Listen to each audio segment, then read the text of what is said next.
days of our lives. Weekdays, only on NBC Daytime. One day before the first anniversary of the death of Diana, the British mourn their lost people's princess. This is Dateline Sunday, August 30th, 1998. Tonight, a year after Diana's death, what has become of her eldest son, William, the kid who could be king? I think he's surprised a lot of people.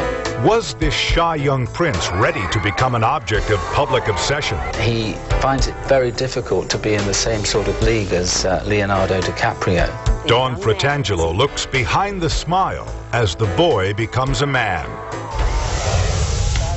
They saw a side of Diana few would ever see. She was their comrade in the campaign against landmines. At every turn, she was always saying, let me know exactly what you want me to do, how I can help.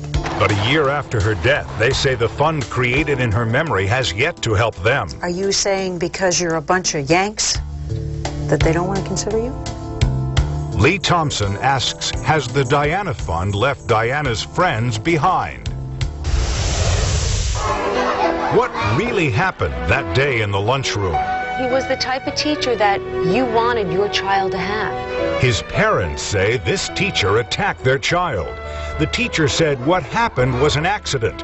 What happened next tore this town apart. We knew that our son was telling the truth.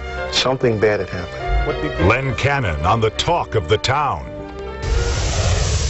Crime and punishment, society's way. But should a young girl have to pay the ultimate price? He gives his virgin daughter to the shrine priest and says she can be your slave for life. An extraordinary story of abuse and servitude. Young women forced into sexual slavery from which they cannot escape. They are aching with a desire to be free. Dennis Murphy on paying for the sins of the father.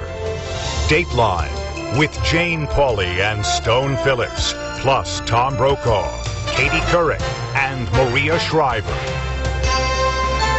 From Studio 3B in Rockefeller Center, here is Stone Phillips. Good evening. We'll have the latest on the anniversary of Princess Diana's death a little later in this broadcast. But first, a story about truth and consequences.